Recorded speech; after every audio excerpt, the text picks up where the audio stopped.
अमितला retirement planning आणि मुलीच्या उच्च शिक्षणासाठी आणि लग्नासाठी गुंतवणूक चालू करायची आहे। अमितचं वय सध्या 35 आहे, तर त्याची मुलगी 3 महिन्यांची आहे। मुलीला चांगलं शिक्षण द्यायचं असेल तर सध्याच्या काळात किमान 10 ते 15 लाख रुपये लागतात। तेवढाच खर्च लग्नासाठी देखील करावा लागतो।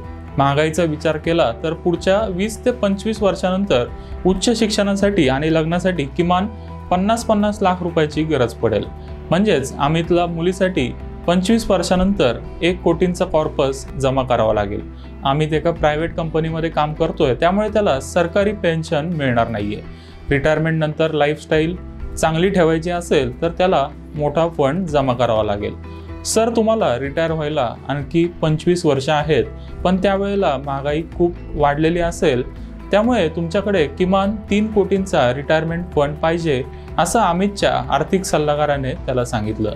मुलीचं शिक्षण आणि स्वतःची रिटायरमेंट या दोन्ही गोष्टी अतिशय महत्त्वाच्या आहेत, त्यामुळे त्याकडे दुर्लक्ष करून चालणार नाहीये। अमितला एकूण 4 कोटींचा कॉर्पस जमा करावा लागेल। यासाठी अमितला दर महिन्याला किती रुपयाची SIP करावी लागेल, तसेच तेवढी SIP त्याला आत्ता करणं शक्य नसेल तर काय करावं लागेल, या 2 महत्त्वाच्या प्रश्नांची उत्तरं आता जाणून घेऊया।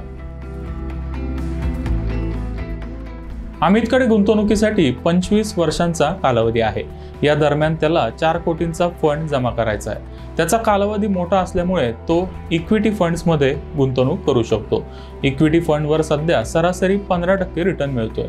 मात्र जसजशी भारताची अर्थव्यवस्था विकसित होत जाईल तसं GDP वाढीचा आणि महागाईचा दर कमी होईल, त्यामुळे अमितला पुढच्या 25 वर्षात साधारण 12% रिटर्न मिळू शकतो।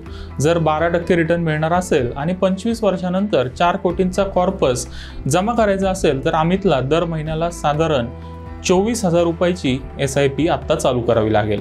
मात्र अमितचा पगार सध्या कमी आहे, त्यातच घर आणि कारचा EMI देखील चालू आहे, त्यामुळे अमितला लगेच 24,000 रुपयाची SIP चालू करणं शक्य नाहीये। तो सध्या दर महिन्याला 10,000 रुपयाची SIP चालू करू शकतो। आत्ता जर गुंतवणूक चालू नाही केली तर काहीच साध्य होणार नाही, आणि जरी गुंतवणूक चालू केली तर अर्धवट कॉर्पस जमा होईल। अमित सारखीच परिस्थिती आपल्यापैकी अनेकांची असते। आपलं ध्येय पूर्ण करण्यासाठी किती गुंतवणूक करावी लागेल ते आपल्याला माहीत नसतं। तेवढी गुंतवणूक करण्याची आपली इच्छा असते, मात्र सध्याचे खर्च आणि EMI मुळे ते आपल्याला शक्य होत नाही। आपल्याला शक्य झालं की मग भविष्यात आपण गुंतवणूक चालू करू असा विचार केला जातो, आणि त्यामुळेच आपण अडचणीत येतो। गुंतवणुकीचा मुहूर्त काही केलं तरी आपल्याला सापडत नाही। मात्र अमितसाठी एक आनंदाची बातमी आहे, तो 10,000 रुपयाची SIP चालू करूनही 4 कोटींचा कॉर्पस जमा करू शकतो। पण हे कसं शक्य आहे, चला तर मग जाणून घेऊया। अमित सारख्या लाखो तरुणांच्या अडचणीवर एक उपाय आहे, ज्याचं नाव आहे स्टेप अप SIP। दरवर्षी SIPच्या रकमेत वाढ केली तर त्याला स्टेप अप SIP म्हणतात। स्टेप अप SIPचा फायदा असा आहे की आपल्याला SIP चालू करतानाच दरवर्षी SIPच्या रकमेत किती वाढ करायची आहे ते ठरवता येतं। यामध्ये आपण दरवर्षी किती रक्कम वाढवायची आहे ती रक्कम सांगू शकतो किंवा वाढीची टक्केवारी सांगू शकतो। समजा अमितने SIP मध्ये दरवर्षी 1,000 रुपयाची वाढ करायचं निश्चित केलं तर पहिल्या वर्षी 10,000 रुपये, दुसऱ्या वर्षी 11,000, तिसऱ्या वर्षी 12,000, अशा पद्धतीने दरवर्षी SIPची रक्कम ऑटोमॅटिकली वाढत जाईल। अमितकडे दुसरा पर्याय आहे, तो म्हणजे वाढीची टक्केवारी निश्चित करण्याचा। समजा अमितला दरवर्षी SIPची रक्कम 10% वाढवायची असेल तर पहिल्या वर्षी 10,000 रुपये, दुसऱ्या वर्षी 11,000 रुपये, तिसऱ्या वर्षी 12,000, 100 रुपये, अशा पद्धतीने SIPची रक्कम दरवर्षी 10% वाढत जाईल।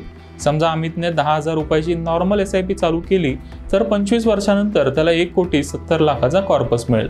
मात्र त्याने 10,000 रुपयाची स्टेप अप SIP चालू केली आणि दरवर्षी 10% वाढ करण्याचं ठरवलं तर त्याला 25 वर्षानंतर 3,93,00,000चा फंड मिळेल। अशा प्रकारे आपण स्टेप अप SIPच्या मदतीने अवघड वाटणारं उद्दिष्ट अगदी सहज पूर्ण करू शकतो।